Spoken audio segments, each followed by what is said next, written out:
In the past 5 years, we have witnessed the birth of countless excellent teams and players in all 5 major regions. They are still remembered by us to this day. At the same time, we also remember our fans who loved us from the very beginning. On the occasion of this 5th anniversary, let's turn back the clock to the starting point of PUBG Mobile Esports, the Southeast Asia region, where all the stories began. As the first world-class event, PUBG Mobile Star Challenge gathered professional players from all over the world. With continuous development, the 2019 PUBG Mobile Club Open Global Finals is undoubtedly the most exciting event. 2019 Fall Split Global Finals, ladies and gentlemen, give yourself a round of applause! Among the countless rising stars, one shined particularly bright. Bigatron Red Aliens, a team from Indonesia, Bigatron Red Aliens! just got first place in the PMCO Southeast Asia Fall Championship, earning the chance to compete in the PMCO Global Finals in Malaysia. In the subsequent prelim stage, intense competition kicked off immediately. And finally, they advanced to the Grand Finals in 2nd place. BTR demonstrated impeccable strength in the competition. By the end, BTR was leading the lobby by a significant 106 points, bringing the first ever championship title to the SEA region.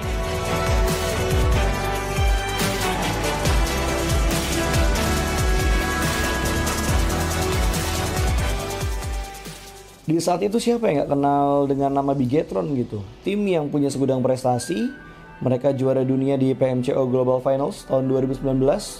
Mereka banyak banget melahirkan pemain-pemain berbakat, Zuxi, Luxi, Ryzen, Microboy. Terus habis itu Zuxi, Luxi juga saat mereka menjadi juara dunia, mereka berada di masa prime-nya mereka banget. PUBG Mobile Esports always strives to develop and grow year after year. That's why we made sure to continue the support and build the SEA region. In 2020, the improvement of the competitive schedule introduced the World League, which later became the World Invitational. We also launched the PUBG Mobile Pro League, where even more outstanding teams joined the competitive stage. In the 2020 PMWL, BTR once again clinched the championship in the East. This had given Southeast Asia the title of the strongest region in the world. They hoped to continue their legacy at the PUBG Mobile Global Championship, the pinnacle of PUBG Mobile Esports. However, BTR was not able to repeat the performance from the previous year. This round, winner with a chicken dinner, Nova XQL!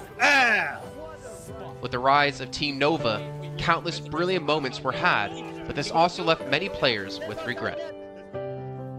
After BTR Red Alien won at the Global Championship in Kuala Lumpur, we thought C region was the best. We thought nobody could beat C region, except maybe RRQ Athena, maybe Illuminate the Murder, maybe Mega Conqueror. But C region was the best at the time. And we get to the league. We heard of a team called Nova. We thought maybe this team is not that good. On the contrary, they owned all the teams. They were very good. Let's move forward to the year 2021. With continuous efforts, more teams and players joined the Pro League. For example, Xavier, who placed 3rd in the 2020 PMWI East League, also secured 2nd place in the PMGC East League. FaZe Clan also made their debut on the world stage. Có thể nói 2021 là năm thành công nhất của Dingo Xavier trên đấu trường quốc tế, khẳng định vị thế và tên tuổi của Việt Nam vô cùng mạnh mẽ. Còn với FaZe Clan, đây là năm đầu tiên họ đặt chân đến với giải đấu cao cấp nhất của PUBG Mobile, nhưng lại khiến tất cả những đối thủ khác đều phải dè chừng và e ngại. Undoubtedly, the year 2022 has brought the greatest changes to the SEA region. Vampire Esports emerged, dominating 2022 PMWI, winning both the main and after-party tournaments,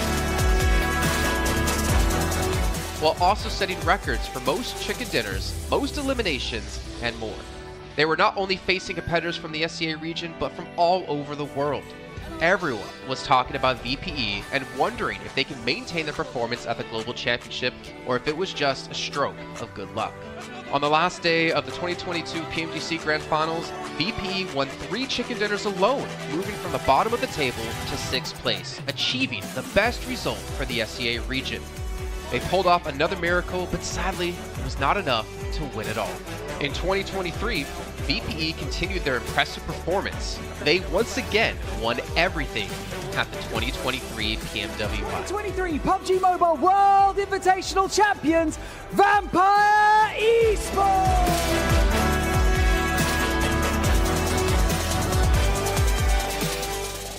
ก็ย้อนกลับไปในปีที่แล้วนะครับเอาจริงก็ผมมองว่าน่าจะโอ้โหไม่มีใครที่จะมองว่าทางฝั่งตัวแวมไพร์จะซักเซสได้ถึงขนาดนั้นนะครับเพราะยุคนั้นเหมือนทุกคนจะโฟกัสไปทางฝั่งตัวอินฟินแล้วก็เฟซแคนที่มีแบบว่าผู้เล่นดังๆนะครับแล้วก็ถ้าจำมันได้เหมือน PMGC ปีล่าสุดมากินไก่แบบเบิ้ลติดๆกันในวันสุดท้ายเหมือนเอาจริงน้องๆก็เคยบอกเลยว่าเฮ้ยเราเครียดกันไปหรือเปล่ามันเป็นตัวเองดีกว่าเล่นแบบปล่อยจอยได้แบบจอยเลยสุดท้าย3กระติดจบอันดับ6ของโลกซะอย่างนั้นนี่นะครับแวมไพร์สปอร์ตเดี๋ยวเชื่อจัด But don't forget, Alter Ego, an Indonesian team, showed a very strong performance by winning the Super League twice. The SEA Super League was an upgrade to the previous championship, which by many is considered to be the most competitive league in PUBG Mobile. They could potentially become the next legend of the SEA region. Untuk dibilang legend, gua rasa belum sih untuk Alter Ego. Walaupun mereka sempat ngedapetin back-to-back champion untuk di PMSL 2023, itu menurut gua hanya sekedar untuk ngasih pembuktian gitu bahwa Indonesia tidak kehabisan pemain berbakat. Ya mungkin contohnya Rosemary gitu. Datangnya dia ke Alter Ego tuh bener-bener jadi ujung tombak untuk Alter Ego. Dan gak berhenti di Rosemary. Masih ada Alpha juga yang didatangkan oleh Alter Ego untuk mengisi kekosongan atau kekurangan dari Alter Ego. Dan gue rasa PMGC 2023 ini akan menjadi ajang Global Championship pertama gitu untuk Rosemary dan juga si Alpha. Jadi wajib banget kita nantikan performnya mereka di PMGC 2023. Dan please di notes pastikan tonton Alter Ego sampai akhir. Of course, there are many more teams we haven't mentioned, but these teams will all take part in the 2023 PUBG Mobile Global Championship. So what do you think? Who will be the ultimate winner in this year's PMGC? Will they be from SEA? Well, there's only one way to find out. Greetings, PUBG Mobile players! The long-awaited Frost Festival is about to commence. In the new version 2.9, we'll be introducing battles filled with a frosty atmosphere. Snow Battle is coming to town. Furthermore, you'll also get to experience updates to World of Wonder and Classic Mode. So let's dive right into it. In the Frost Festival, we'll be bringing you a series of snow-themed content, including a new Snowy Village-themed area, fun interactions with snow pals, and snow-themed items for more gaming fun and excitement. When miraculous December comes, the Frosty world will undergo some magical changes. Stay tuned for updates. Don't miss out.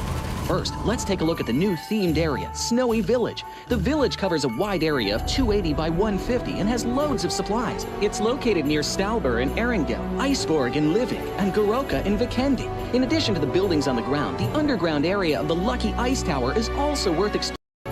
Make use of the two-story layout to experience a completely new battle experience. Sound the bell in the Lucky Ice Tower, and you can even summon rewards. Additionally, the village also has a snow rail, which can help you quickly move around and gather supplies. It allows you to navigate flexibly between different areas of the village, and also swiftly relocate to advantageous positions during battles for your team to counterattack more effectively.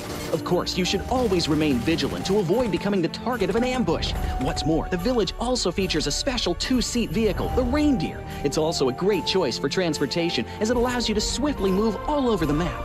For intense battles, we've also prepared festive and practical battle equipment for you. The Snowball Blaster and Snowboard. The Snowball Blaster can be used in many ways and has loads of functionality. When you aim it at the ground or a building, it can create a snow pile cover for you. When used on enemies, you can temporarily transform them into lively snow pals to restrict their movement. When facing bodies of water, you can use the Snowball Blaster to freeze the surface so that you can walk on it. It's definitely a practical yet entertaining weapon. After transforming into a lively snow pal, you will be unable to use firearms to do battle. You'll only be able to rely on basic actions such as walking, running, jumping, and swimming to evade enemy pursuit. It takes some time before you can revert to your human form. Let's build a snowman together. The snowboard will also bring you a whole new experience. Apart from helping you glide and move on various surfaces, it can also be used with the Snowball Blaster. Explore the many possibilities and use these two items to have all kinds of fun. We've also designed various interactive mechanics, such as searching for snow toddlers, lucky ice, and the snow blast zone. When you encounter a lucky snowman on the map, don't be in a rush to leave. There are 4 lost little snowmen hidden near the lucky snowman. Search for the 4 hidden snow toddlers and bring them back to the large snowman. You'll then receive a token of gratitude. There are lots of lucky ice scattered across the map. Shatter the ice to get the supplies inside. Try using a melee weapon to break the ice more easily. Furthermore, you'll find that snow has engulfed some red zones on the map, and the falling snow will bring about many interesting effects. Players within a snow blast zone will be transformed into a lively snow pal if they're hit by the snow. If the snow lands on the ground, a snow pile cover will be created. In this World of Wonder update, we'll be introducing a brand new transformation skill gameplay and a catch me hide and seek gameplay for you to enjoy the transformation skills to the fullest. Of course, you can also use this skill to create more interesting creations. We've also added a Snowy Village map template to celebrate the Frost Festival with creators. Additionally, we've also made some updates and improvements to gameplay devices, game parameter settings, and the editor. For more details, please follow the official PUBG mobile community. We'll continue introducing the latest WoW content to everyone.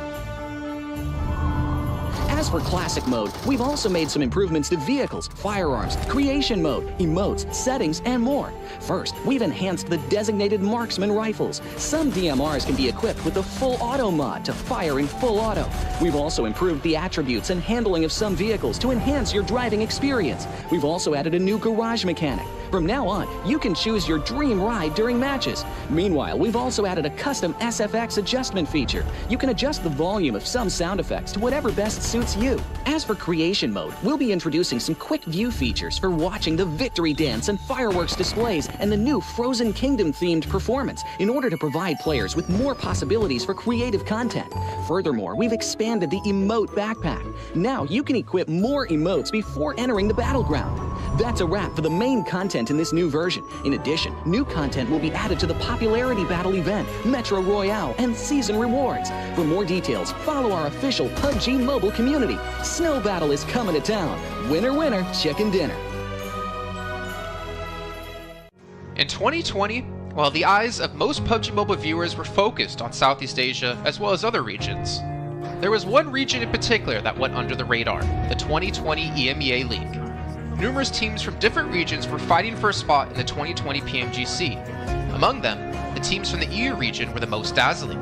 Kanina Power, which had previously won 3rd place in the 2020 PMWL West League, managed to break through and eventually won 6th place in the 2020 PMGC. Class Dilge Athletics from Turkey also successfully took 8th place. For the entire EU region, this was a great start, and in the future, the EU region would grow into an even stronger region. The EU region seems to have endless potential. They always have a number of astonishingly talented newcomers.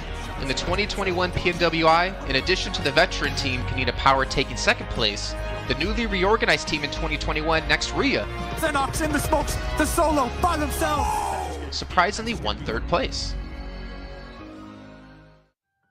The EU region seems to just have endless potential. There's always a number of astonishingly talented newcomers coming up through the ranks, developing their skills, and in 2021 at the PMWI, you had some of the veterans there for sure. Kanina Power taking second place, an incredible performance coming through from them to get that second place. But not only that, you had the reorganized team for Next Ruya in 2021 who won PMPL Turkey. They came first in their region and then were invited on the back of that to the PMWI West to take third place. So these new talents working as this new roster at the time, a phenomenal resurgence there, and there's so much more left in the pipeline, I'm sure, for this region. I'm really excited for what the future has, and I can't wait to see what they've got.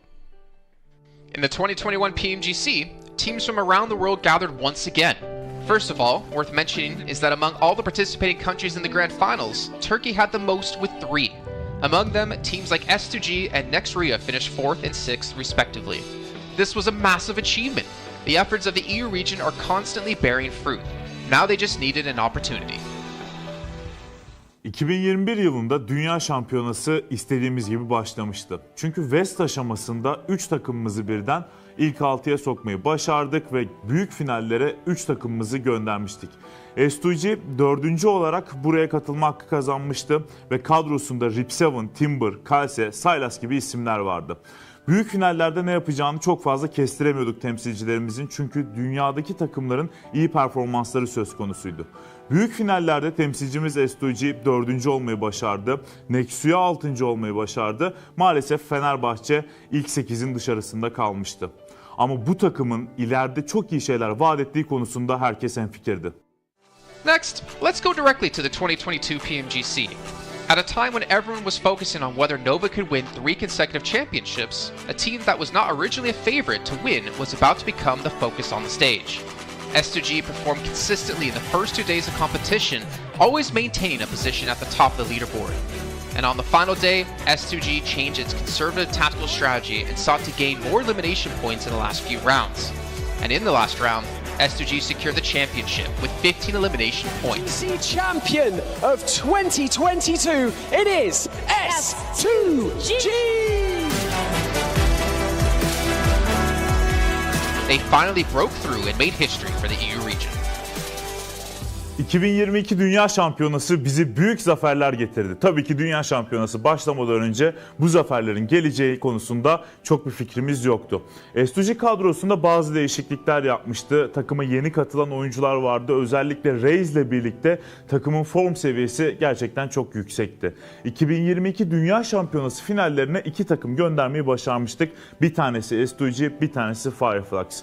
Maalesef 2 takımımızın kaderleri birazcık farklı oldu. İlk günden itibaren S2G sürekli olarak zirveyi kovalarken Fireflux için işler iyi gitmemişti. 3. gün geldiğinde S2G güzel maçlar geçirdi ve şampiyonluğu Türkiye'ye getirmeyi başardı. Bu Türkiye e-spor tarihindeki en unutulmaz başarıydı. This year, the EU region has continuously produced even more strong teams. First of all, G Gladiators won first place at the 2023 PUBG Mobile Pro League Spring Regional Championships and third place in the 2023 PMWI. Veteran teams like Next Ruya and Kanina Power have been performing better and better this year and successfully qualified for the 2023 PMGC. Subsequently, hot recent teams like Mad Bulls, BRA Esports, Major Pride, Melise Esports, Demorte, among others from EU, have also successfully gotten a spot in PMGC. They all look forward to continuing the success of the EU region in 2023. There are many questions surrounding PMGC. Will S2G successfully defend their championship? Will another EU team lift the trophy? Could it even be a team unexpected to win it all? Let's witness it together in Turkey.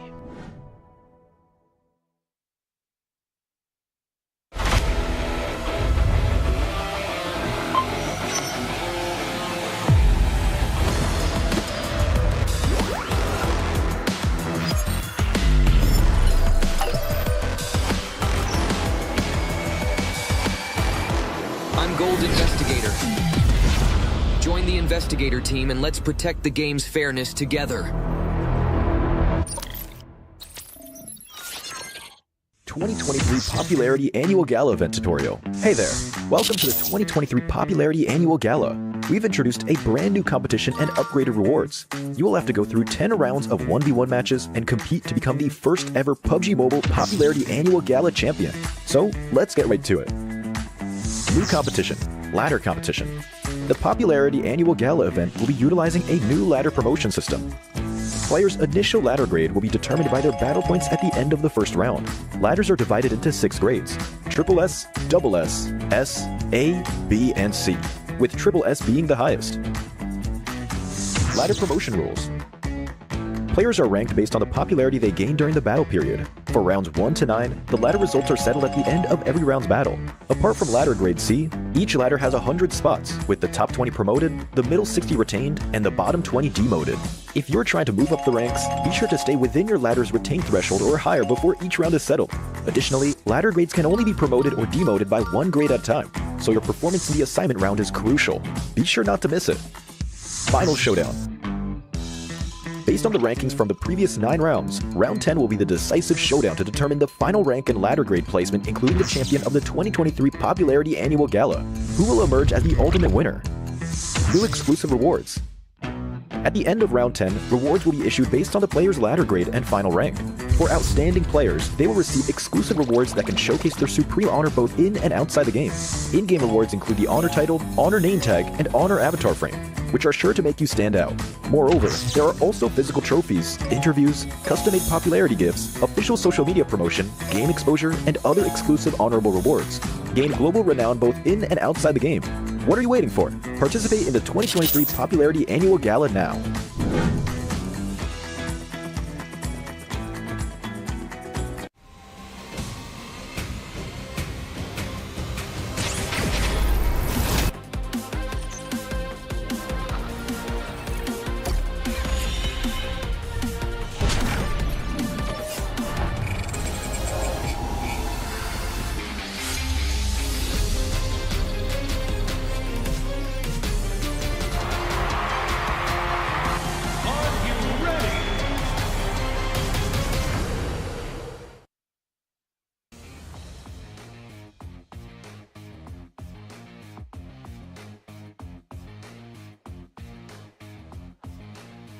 Welcome back to the PMGC 2023, and this is going to be the last chance stage here. And I'm live in Malaysia, Battle Arena PJ, with me none other than Potato coming out from Alter Ego. Now starting off our questions and brief interview for the day. Now, for Alter Ego, you guys were PMSL champions back-to-back for 2 seasons, but it feels like there's a lot of challenges for you in the PMGC League stage. What was the biggest difference if you compare during the PMSL and even the PMGC now? Oke, jadi buat Alter Ego sendiri, kalian itu back-to-back champion di PMSL dan sekarang kamu berada di survival stage PMGC. Jadi apakah perbedaan di antara PMSL dan PMGC itu sendiri? Oke, kalau perbedaannya menurut kita sih dari segi adaptif di tim-tim global ini ya. Karena dari segi adaptif atau adaptasi mereka sangat-sangat kuat lah. Jadi mereka nggak ada patokan mau gameplay gimana, jadi mereka menyesuaikan dari segi gameplay. Okay, if you ask me the difference between PMSL and PMGC, most of the team at this PMGC, they know how to adapt with the situation. They don't have like one specific play style or they want to play passive or aggressive. No, they're not doing that. They just adapt with the situation and improvise from there. So I guess that's the biggest challenge for them as well then. And now, based on yesterday's matches, are there any adjustments? Since today is your last day playing as well, you have to wait for tomorrow. Will there be any adjustment for your team to just make it for the next stage and get a better result? Oke, jadi buat hari ini adalah hari terakhir buat Alter Ego sendiri. Apakah menurut kamu sendiri ada sesuatu lah yang kamu ngerasa bisa nggak kamu lolos ke survival stage nanti gitu? Kamu harus apa yang kamu harus lakuin buat kamu lolos ke survival stage? Apa yang harus kita lakuin sih pastinya lebih ke mematangkan kesalahan kemarin ya. Jadi kita belajar banyak dari kesalahan kemarin. Kita benar-benar adjust lah untuk hari ini karena hari ini kita terakhir bermain dan grup green besok masih grup red dan yellow masih bermain. Okay, so for me from Alter Ego, we want to do our best. We already touch up our mistake. We already learned from the past, and yes, of course, today group green and versus red, but then red is gonna play in tomorrow. So I think we're gonna perform really well so that group red is not gonna qualify easily to the last chance. Now, I'm going to touch that for a bit more. Since you mentioned about your mistakes yesterday, and it's so hard to actually identify your mistake in a very short time, can you state out some of the mistakes that's quite major for your team? Ya, kamu ngomong-ngomong, kamu ada ngomong tentang permasalahan yang terjadi lah, mistik-mistik terjadi. Bisa nggak kamu cerita sedikit aja, apa salah satu contoh mistik-mistik yang terjadi di kemarin hari? Mistik yang kemarin terjadi sih kita belum expect sama keisengan Semnan ya. Jadi benar-benar dari semua map kita benar-benar deket sama dia dan lumayan mengganggu gameplay kita lah. So the things that I don't expect is the playstyle from Sem9. So that's the mistake that we learned back then is because of our drop spot in every map is quite near with Sem9, and yeah, we don't expect these things gonna happen, and yes, they give us so much trouble. I mean, that's the unexpected to be happening on the global stage, definitely now. You mentioned about Sem9. Are they one of your greatest threat when it comes to this stage, or will there be somebody else so far? Kamu ngomong Sem9 nih, kamu mention Sem9. Apakah Sem9 itu salah satu tim yang kamu ngerasa PR terbesar kamu, ataupun ada tim-tim yang lain? Enggak sih. Karena emang kemarin iseng aja, kita nggak expect dia bakalan main se-iseng itu. Okay. So basically, it's not really Sem9 is our biggest threat, but then we just don't expect they're gonna play like that. Okay, we might have more surprises for today, by the way. With tight points among the teams, and you still have a great chance to make it to the last chance stage. What's your focus to improve your rankings since today is your last day? And what do you think is the most important outcome for today's games? Oke, jadi kalau kita lihat dari point system, poin kalian itu tidaklah terlalu jauh untuk kamu lolos ke ke last chance. Jadi, apakah fokus terbesar yang kamu mau fokusin hari ini supaya kamu bisa lolos ke last chance? Kita lebih ngemaksimalin tiap game sih. Jadi, kalau tiap game kita mendapatkan hasil yang bagus, poin juga bakalan ikutan bagus juga. Jadi, kita fokus game per game. Okay, so basically we're gonna focus on each game. We're gonna focus on our first game first. It's because of I believe if we focus on each game, the point will come afterward. So we're just gonna do our best in every single map, so that we're gonna maximize our point. I agree. It's one step at a time, one thing at a time as well. But we're done here on Stage Live. We're going to toss it back to the casters. Good luck, all the best for all the teams out there competing, especially when it comes to Green Group. Today will be the last day performing, and the next day they have to just wait it out. We're just going to toss it back to the casters. Casters, take it away.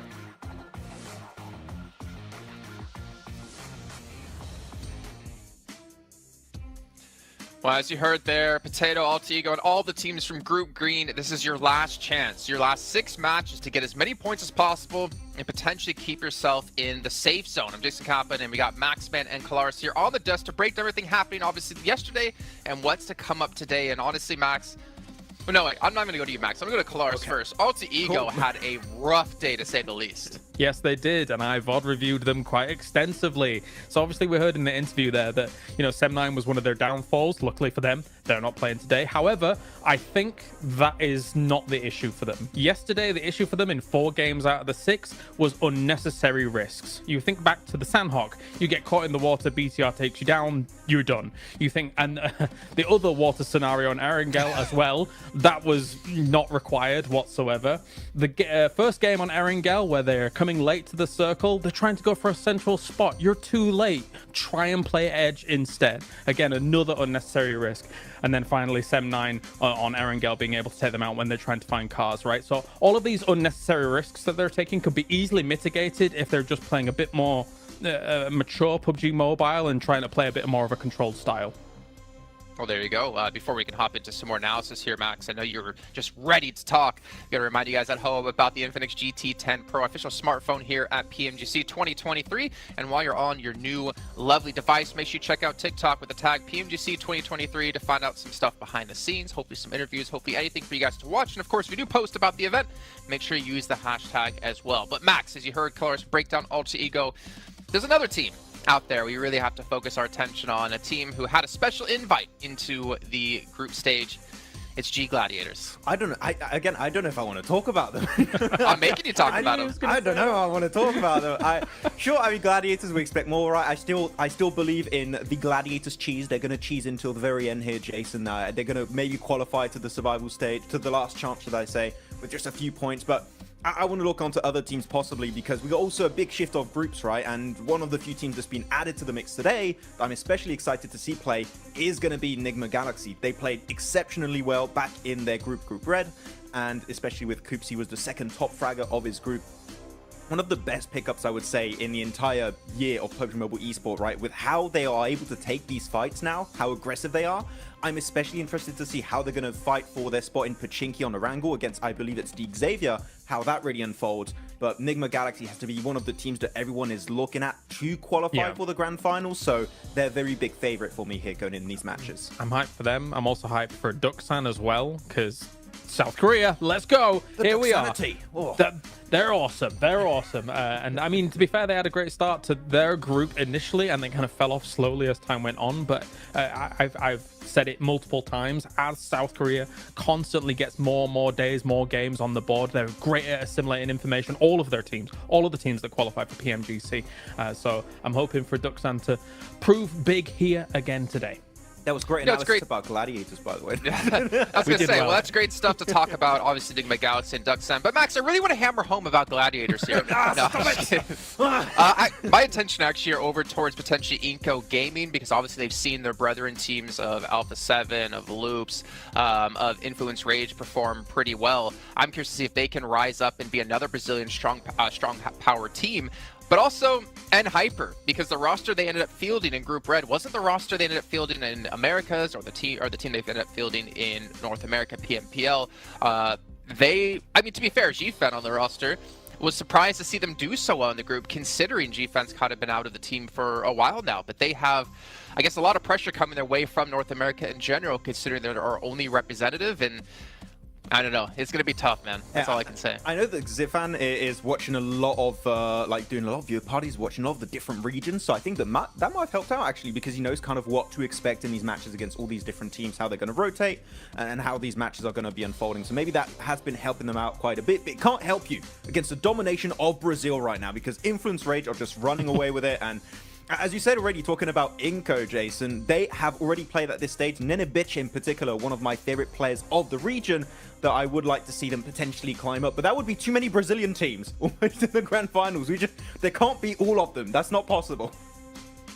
Or could it? I don't know. Yeah. We'll see. Obviously, still a lot to come up down the way. But we can see a comparison here of Mad Bulls up against Enigma Galaxy. And Mad Bulls obviously struggling when it came to placement points, able to put up a ton of eliminations and obviously double chicken dinners as well.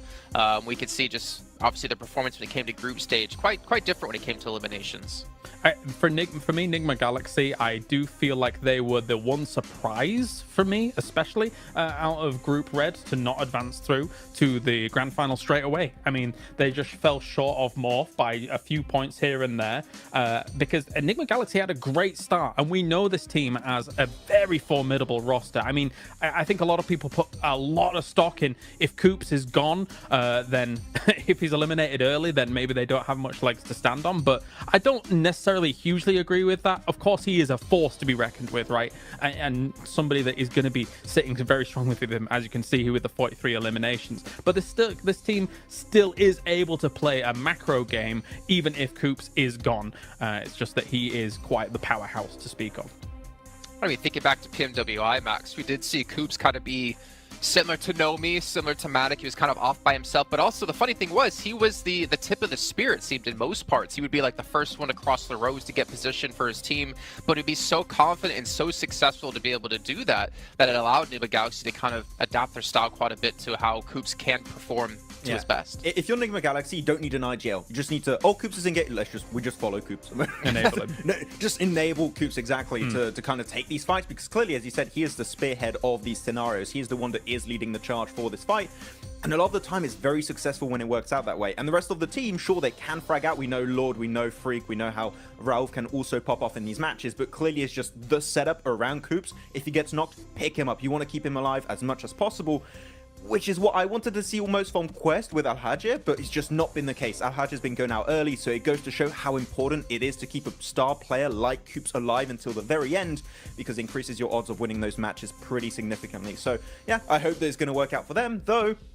If you're looking also on this graphic, Radio Seal, currently Reject, we had some great moments, right, Kalaris, in the group stage.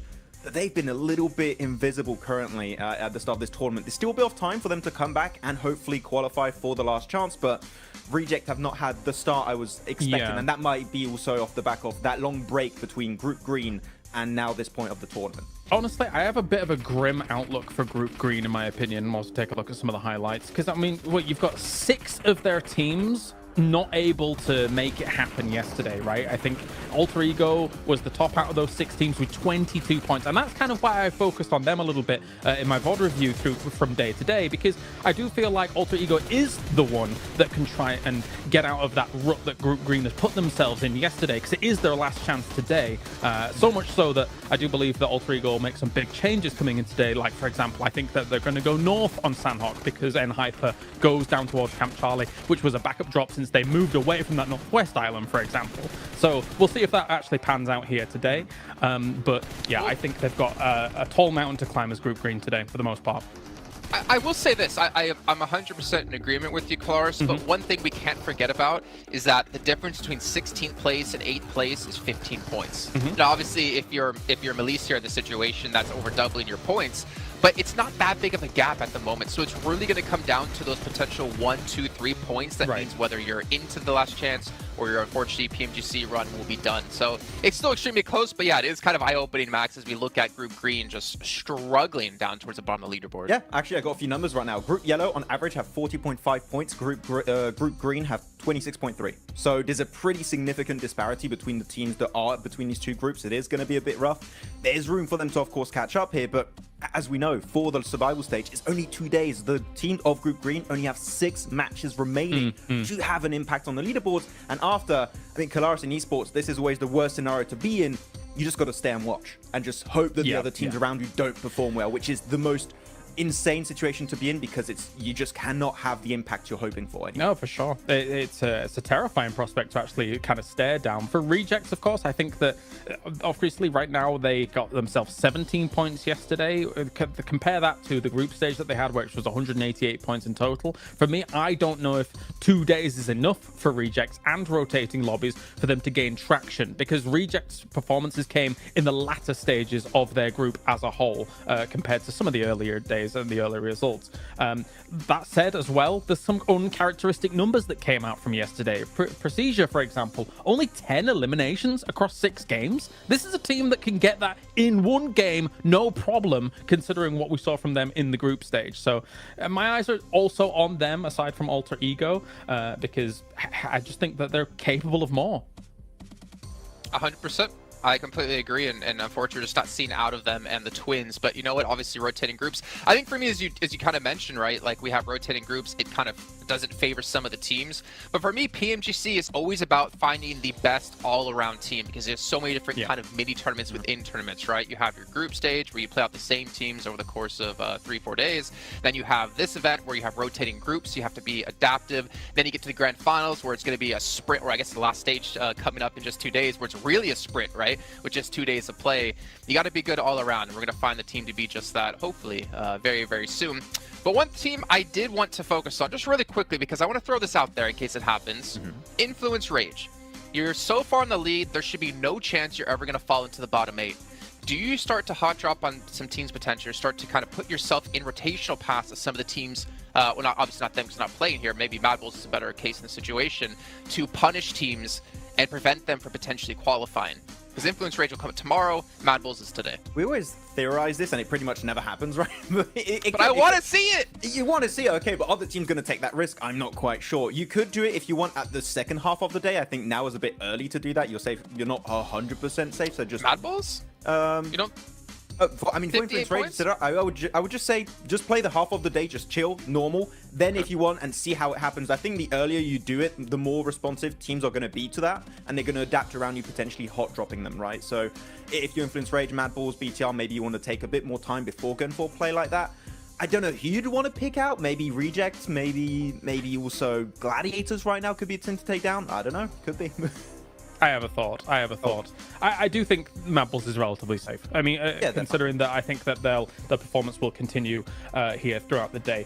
I think if you were going to target anybody based on these two groups alone, I wouldn't even mind looking towards Procedure for on Erangel, if you think about their potential rotational paths from something like Yasnaya going up against kind of Rozhok, sometimes those can potentially clash from time to time, and Erangel is the most, as we all do our little things, please sir, I want to be next. I think that could be a target. If they were going to do something, I don't know whether they will though. I'd even go on Alter Ego, to be honest. I think that would be a good team to take down. Maybe. They could be a threat. I mean, that's a good point. If you prevent people from hot dropping you when we get into the last chance stage, then it means your position's going to be a lot cleaner. You're limited in games. You have a better chance of qualifying through. But let's see what's going to break down as we're heading to our first match of the day with Sandhawk. Going to throw it over to our commentators, Jack and Blink, to take it away.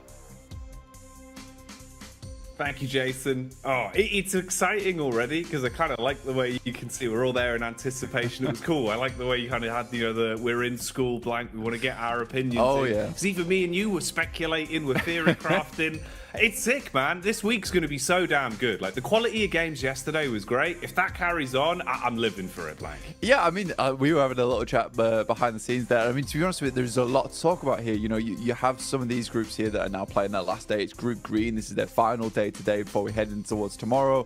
Everyone gets 2 days of play between both the survival stage and that last chance. And some of the players, some of the teams in Group Green are in real danger right now. It's a stressful experience.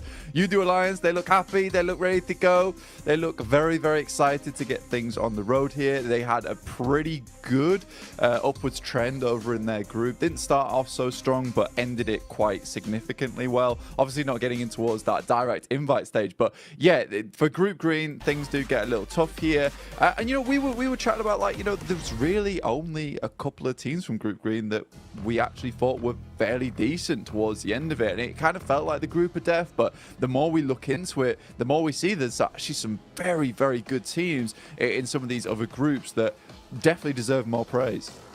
Absolutely. I think that's sort of the speculation that we had when we came to this agreement, like looking back on it, in retrospect about the rose-tinted goggles or green-tinted goggles, really, the upper echelons of that group were absolute masterclass, right? Even Reject Tokyo couldn't be lumped in with that, with how well they were playing over that week.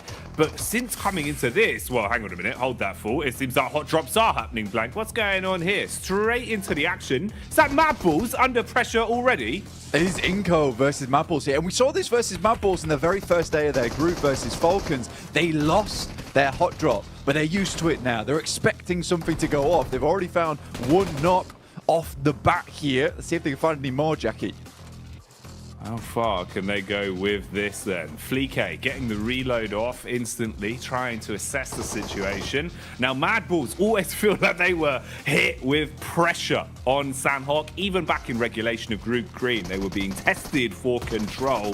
Inco are the ones that are starting to show up here, though. Early damage done. Fleeke down by the DBS. Another knock coming in, Blank. Bit of a trade, but now we're seeing them both be severed. Lots of damage across either squad now. It was one apiece, but Inco were able to get that res off there. Vitali will finish off Fleeke in the meantime. Zerich desperately trying to hold his own. Becker trying to head down the stairs. Nice little peek out coming through from Inco. Only one Mad Bull left remaining, but it's Tulika. He was having a fantastic day yesterday. Not about to let this game slip out of his hands, but he's only got one teammate left to bring up, but a huge amount of damage onto Squash.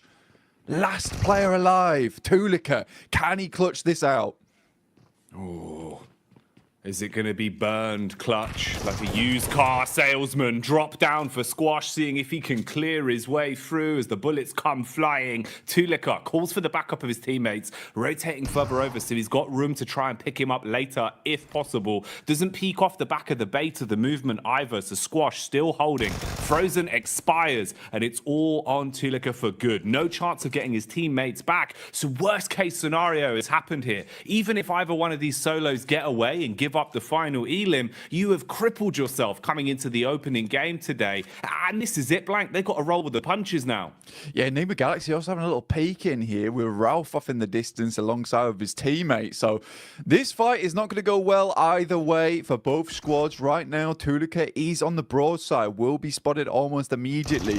This shotgun that Squash has found himself alongside with the SK-12 that he's currently holding on to, it is just stressful to deal with now for for Tulika indeed. One shot will be enough to take him down unless he's at distance, but for the Mad Bulls, this is still sort of an important fight to win out on, right? You do not want to be losing your spot in Ruins. You don't want people to be feeling like you're an easy prey come towards that direct invite towards the PMGC, that global championship.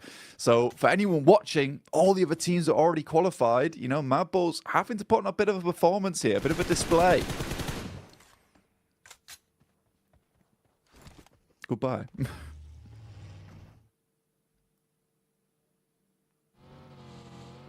And with that, Tulika will move onwards. Ralph takes out the final player there from Inco.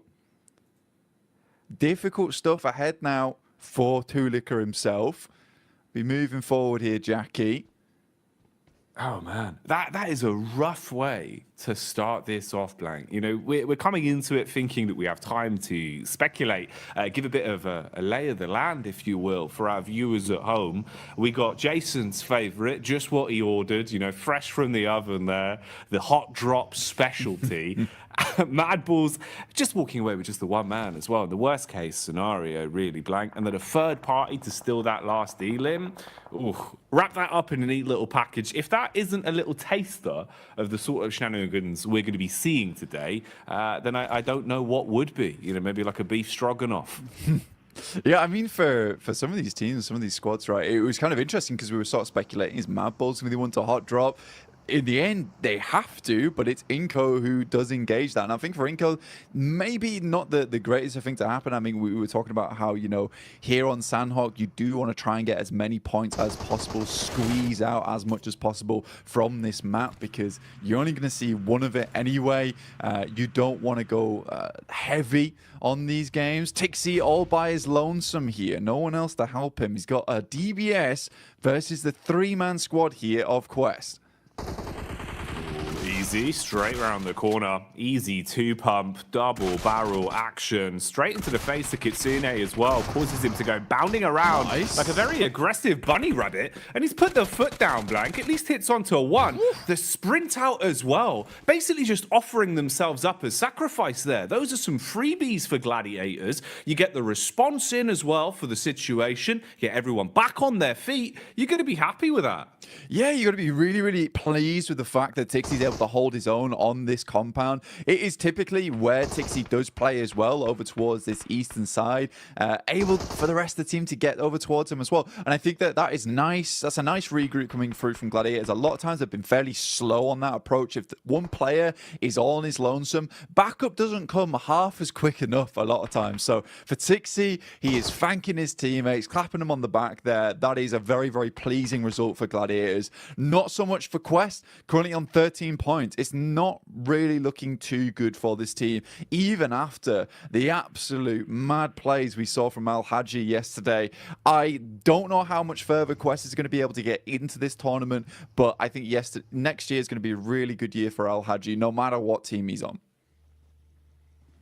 I think they've done well, at least in kind of winning the hearts of the fans a little bit as well, with the time we've seen from them on camera, the way they've come across in their interviews, and the resilience we saw, at least in regulation, back in Group Green, right? You know, for them to actually fight through and even still be in the tournament in a position where we can still be talking about them right now, Blank, at least for me, was impressive. It just felt like there was a little bit of room for them to get another step forward. It's a shame how some of the games have gone for Quest, especially yesterday.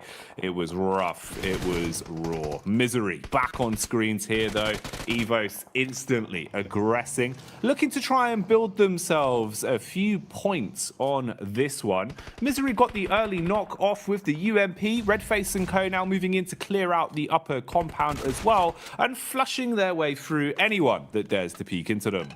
Yeah, it's a nice little fight there from Pasija Evos versus N-Hyper, leaving them down to one player now. And I think for Pasija Evos, this is very well set up. Yesterday didn't look too great for Pasija Evos. I mean, they were doing extremely well over in our group stage, but kind of fell off just a little bit there towards our first day of play for Group Green. 21 points, though. It's not terrible. It's not ideal either, but it's good enough. Pasija Evos, it is just Misery now, coming up against some of the players here from NASA. Xenox will open things up. And what more can he get done? Bullets down range early on. It's good high ground, good position to be in. They've got a great understanding of where exactly they could be potentially fought from. Bit of a move on the go here as well as we see the rotation from Evos off the back of their cleanup. Now finding a bit of a safer compound to play in, but they've been startled, detected from across the road. We're lying in wait. It's Melise of all squads. Hit and miss yesterday, Blank. Honestly, to be fair with you, mate, I feel like we saw a truer test of them, at least in Group Green. You know, from what we saw yesterday, it felt like they were struggling a little bit. Even CEO later, there were times where it felt like this guy was a bit of a one-man army. I don't feel like he was as quick to the mark yesterday. I'm hoping, obviously, with a day of rest, you've come back in a little bit more fresh-faced today. Would like to see some improvements from them today. Yeah, I mean, for the Turkish squad, it's just a little bit difficult for them at the moment. I mean, they've been making a lot of right moves. And I think for an edge team that likes to kind of read into opponents' movements around the map and cut the legs out from underneath them, they did a good job of it in terms of theory, right? In theory, where they were playing, it was all fantastic. Then they were going down to these engagements. They weren't always able to win it out very cleanly with a four-man squad going onwards and just clearing from there. And they ended up just losing games very early on. And this kind of the risk with playing edge a lot of times whilst you're holding out and guarding those edge sides is that if you get into an engagement there, you lose it, right? There's not much chance of getting very much further into the game. For other teams that like to leapfrog from edge and then send towards a kind of a middling position between the center of the circle and the outer side of it, you have much more chance to get further into the game and maybe pick yourself some pretty consistent placement points off the back of it. And we had a really good conversation as well yesterday, or even this morning, actually, bloody hell, mixing up my time zones, all going so quickly right now, where we were talking about, you know, look, some of these teams yesterday just came out absolutely swinging, and I think in this format you have to, whereas other teams sort of got in their own heads a bit. Yeah, that was one of the big focal points we were kind of sort of umming and ahhing over, about how you could see the difference of, let's say, a team like Influence Rage, who came out just playing their style, just absolutely giving it, right? Any opportunity they had to just swing on a fight, play confidently, going into an engagement basically thinking, you know, we've already won this. They're just thinking about the points being in their pocket. You're going to have so much more of a better time of it than going into it giving so much respect to teams, overthinking these situations. And we've seen that change. A lot of our squads from Group Green, it feels like their play styles have kind of flip-flopped more so than anything compared to what we were seeing during that regular point. This is an interesting one, actually kind of ties into that. You can see here, Reject Tokyo at least getting a bit more confidence to fight and contest for center control. A little bit lucky there in terms of the draw of the circle, but it works out. You've got a compound, you're in a good spot, and they're going to be pleased with this, mate. They'll be chuffed with that, Blank, because when they had center control, when they felt comfortable early in a compound, this is where we saw some of the better games from Reject, because honestly, they're great on defense, good comms. It just felt like getting there was rough for them. They've been playing a lot of edge, and it hadn't been working out too well. I'd hope that would be a positive change. Bit of a fight potentially developing here as well. You've got the push up the hill. Focus is drawn from NASA towards the backside, but a few bullets whizzing on by. Room for a bit of a scrap here. Yeah, I think for Enigma Galaxy as well as NASA, this is a case where potentially Enigma Galaxy will just think about just swinging wide of this, potentially trying to get in underneath towards Painan. I think Enigma Galaxy is a team that is very well known for some of their more smart rotations. A little bit of a scout there from Ralph. He's in very much danger now of taking a knock. Luckily, the vehicle is going at a strong 90 miles per hour. Alter Ego zooming in towards where Reject is playing. Already Octa gets taken down here. They try and take control of one edge, but Reject has penned them in, locks them into one location. Now the nades can start to come through. There's a lot of damage off the back there. In the meantime, Duxan does take down Ralph. We talked about him earlier being very, very low. pins pulled on the nades for Alter Ego, looking to see if maybe there's a way they can defend themselves with these bad boys. Problem is they've already taken so much damage. Reject Tokyo setting themselves up. They're trying to reset in terms of the defense and readjust what positions they're playing from so they can support each other a little bit easier. There is nades in play as well. Reject Tokyo normally very good on lining up those double nades. That could be something to come back towards. For now, we'll see what's happening up on the hillside as well. There's been a bit of commotion here. Teams have been making their presence known, and that high ground control is going to be worth its weight in gold the longer this one goes on. So pressure being applied there. Rotation coming in as well. You got Alliance on the move as they start to make their way over. Drop in the smoke so they've actually got some cover to work with. And you'd need it because Melissa are close by and they're eagle-eyed, Blank. They've got eyes like a hawk. Yeah, for Yudu, this is probably one of the toughest rotates currently happening on around the map, where they're sort of locked in between DX as well as Malise Esports, and DX has a fantastic control of his high ground. Something we saw a lot from them yesterday is identifying some very strong positions on the map, but also being really good at holding them down.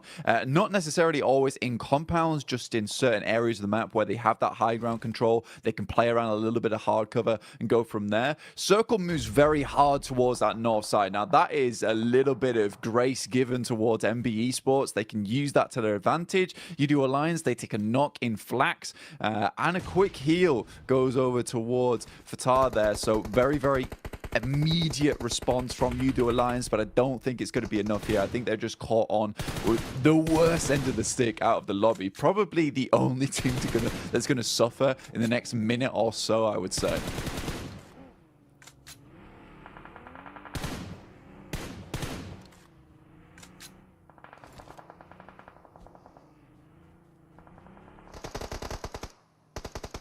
Malise Esports on this side of the map. Now, Kissu does go down. Poser has a nade in hand. We'll send it over towards Nisa, but Malise Esports, again, just crumbling a lot during these days. Again, Nisa, 5 eliminations found so far. Really, really good stuff from them. I think this is interesting because it is a lot of these squads that we see a fair few times that just come into these games swinging. They tend to do well, and I would say that this is a very, very good and promising mark of the game going forward here, Jackie.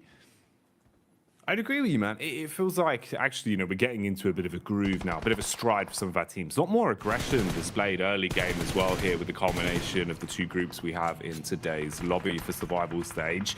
Now, they were being pulled and pushed in multiple directions here. It felt like they weren't quite sure which fight they wanted to set their gaze on, but now they've been thrust into one. They have to try and survive, taking a ton of damage up against Evos. Good lay of the land from Link as well. Knows to look towards the distance, can see just over the ridge side where his next opponent is coming from. They've got an understanding of where exactly he's playing towards, but with the bullets connecting, they're going to start to farm up these elims. Melise, meanwhile, are crashing down as well. This is Yudu Alliance still trying to push over that hill. They've been doing this for quite some time, Blank, and maybe it's going to start to work out. Nice connection on Levites. He's dropped and finished off for good, and they're still pushing in. Yeah, Cluck's doing a really good job here. I actually like the thought process we saw from Yudu Alliance. Unfortunately for them, DX follow them down on that south side, which is a really cool play from DX. You don't a lot of times see teams chasing on this situation. In the meantime, Reject desperately trying to hold on towards their central compound. They left it, they moved towards that north side, but they did face off versus FaZe. But they're currently still in a strong position. Gladiators, for them, this game is very, very important. They already started things off really well with a 4 eliminer. It would be absolutely strange and weird circumstance that we see Gladiators get the majority of their points done on Sandhawk. As we know, they are horrid at this map. This is a map that they do not find a lot of success on, but already they're up to 7 eliminations. With 4 players alive, this is starting to be a really good run for them. There's an itch in the back of my brain just reminding me of one of the Sandhawk games we saw from Gladiators quite some time ago, Blank. And I just remember it starting off in the same kind of way. When the pressure's on Gladiators, when it feels like, you know, the story's not going to happen, the crazy comeback towards the end is never going to be there. It feels like finally that Cinderella story won't be written. Something like this happens. We've seen it before on Sandhawk. I don't know what causes them to play like this sometimes, but they've certainly had their breakfast this morning, and they're coming out with some fiber glamorous maneuvers, looking very solid in the moves they're making. 7 elims to the name blank. How much longevity have they got on this one? We'll keep our eyes on it because Gladiators need a good game and the individuals are playing to prove that.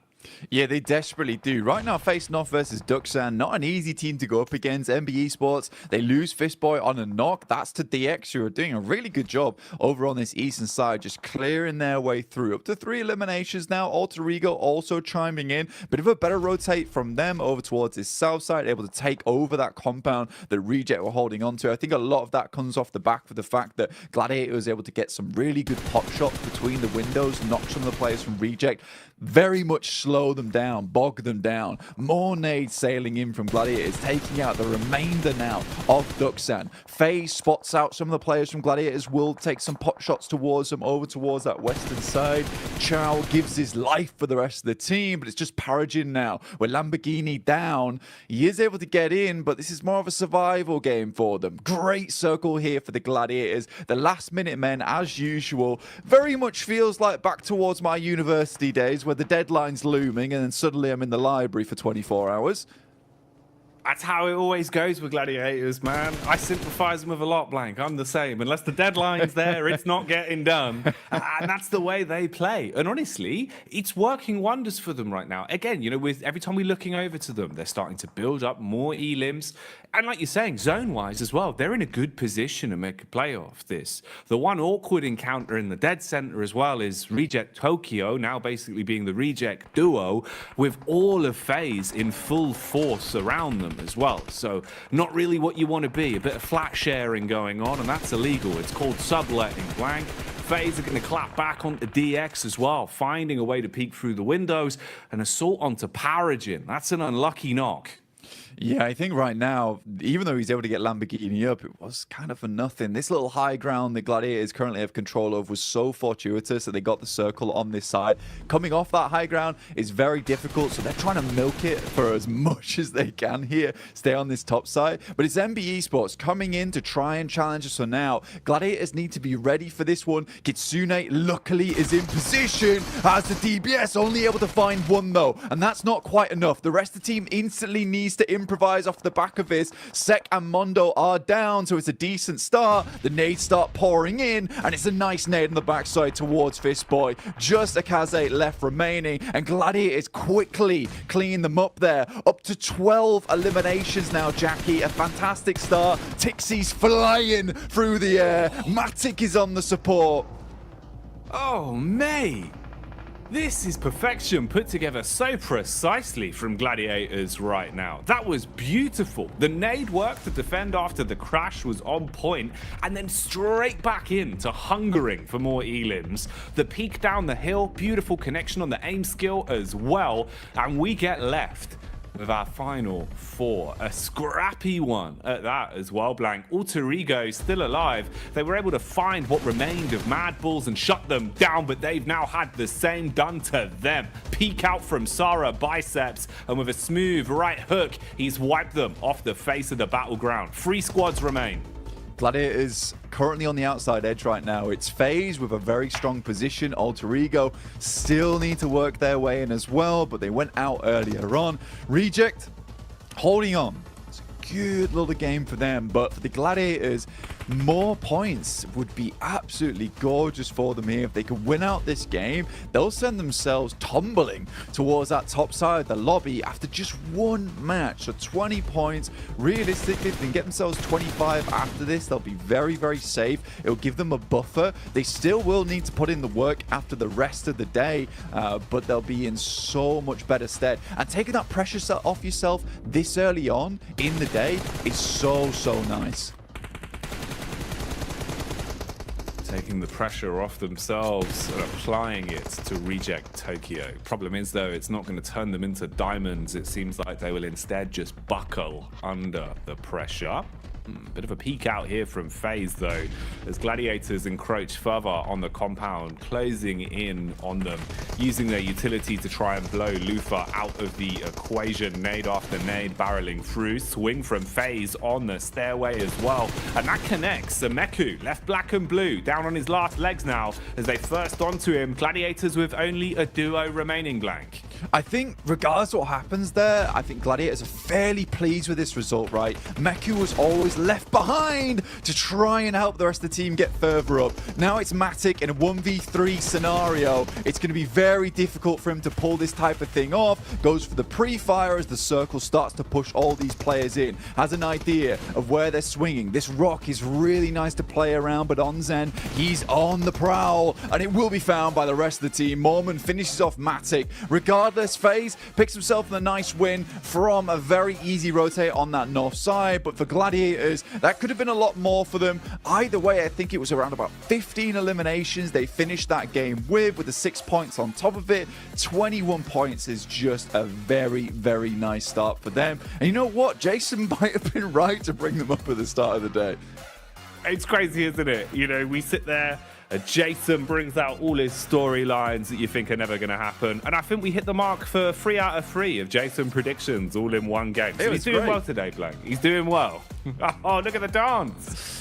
He's happy. He's pleased with that one. I mean, starting off the day with a win here for Mela is really, really nice for him. He's got his hot water bottle in hand as well, mate. Oh, yes. Taking the heat to the next level. This is why FaZe are winning. No, they're bringing the heat in. They're warm. Exactly, Blank. That's madness. They got the moves inside and outside of the battleground, and they got the chicken dinner to boot as well. Can't turn your nose up at that one. But I think we do have to give a little bit of eyesight over towards Gladiators, looking at the stats in terms of what they got up to on that one as well. Yeah. That's a big gain from them, right? They're actually fragging as well, Blank, which I think makes the world of difference in the sense of confidence. It's what we were talking about way back at the start of the game. At least now, having a high elim game, it should perk you up a little bit. You're not going to feel so somber throughout the rest of the day. Yeah, I mean, the teamwork looked really, really good there from the Gladiators towards the end, and that's what you want to see overall. In the meantime, we're going to send you back over to the other team over on the desk. The Desk team, the best team here. Like FaZe could get their victory on the board here, starting things off strong for Group Red. But to be honest, there's a lot of moving parts and a lot of working parts in this one that allowed quite a few other teams to have some decent results. You know, Max, I know you didn't want to talk about him at the start of the day, but I'm going to make you talk about him now. No. It's G Gladiators. Okay, you know what? They got himself some wins. I can give you that much, Jason. I think Kalaris was talking about that. The eliminations kind of got fed to them in weird ways, especially that fight versus Quest.